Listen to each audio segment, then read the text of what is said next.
Question है, यदि 30 centimetre ऊंचाई वाला एक लंबवर्तीय शंकु का आयतन 160 पाई सेंटीमीटर क्यूब है तो इसके आधार का व्यास ज्ञात कीजिए। ठीक है, देखो ये एक शंकु है, ठीक है, लंबवर्तीय शंकु, लंबवर्तीय शंकु है। लंबवर्तीय शंकु क्या होता है, जिसमें ये क्या होता है 90 डिग्री होता है। ठीक है, लंबवर्तीय शंकु, इसकी त्रिज्या अपन r मान लेते हैं, हाइट मान लेते हैं h। h अपने को कितनी दे रखी है 30 सेंटीमीटर दे रखी है। ठीक है, हाइट क्या दे रखी है 30 सेंटीमीटर, और आयतन इसका वॉल्यूम दे रखा है, वॉल्यूम आयतन कितना दे रखा है 160 पाई सेंटीमीटर क्यूब दे रखा है।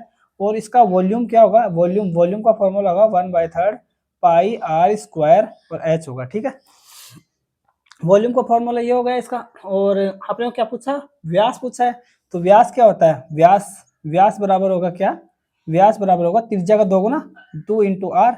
अपने को आर चाहिए, वॉल्यूम दे रखा है, आर इससे ज्ञात कर लेंगे, एच अपने पास है।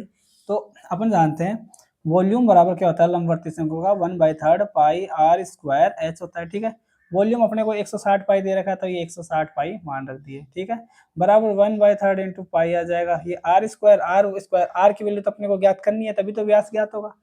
ठीक है, तो ये आर की वैल्यू ज्ञात करनी है, आर स्क्वायर। एच की वैल्यू कितनी दे रखी है 30 सेंटीमीटर, ये देखो 30 सेंटीमीटर ऊंचाई है तो 30 कर देंगे। ठीक है, इससे जाएगा तो 10 बच जाएगा, इस 10 का भाग इसमें देंगे तो ये कितना बच जाएगा 16 बच जाएगा। ठीक है, पाई से पाई कैंसिल आउट हो जाएगा, यानी कि यहाँ से अपने पास आर स्क्वायर की वैल्यू कितनी आ गई, अपने पास 16 आ गई। आर स्क्वायर अगर 16 है तो आर बराबर 4 हो जाएगा। ठीक है, आर बराबर क्या आ जाएगा 4 सेंटीमीटर, ये क्या आ गई त्रिज्या आ गई। अब अपने को पूछा है इसने व्यास, व्यास क्या होता है त्रिज्या का दुगुना होता है। ठीक है, व्यास क्या होता है त्रिज्या का दुगुना, त्रिज्या का दुगुना कितना 2r, 2r मतलब r बराबर 4 है तो 2 गुणा 4 तो 4 दूनी 8, यानी कि व्यास कितने आ गया 8 सेंटीमीटर आ गया। यही अपना आंसर है, ऑप्शन नंबर इससे हो जाएगा, सी हो जाएगा इसका आंसर। ठीक है।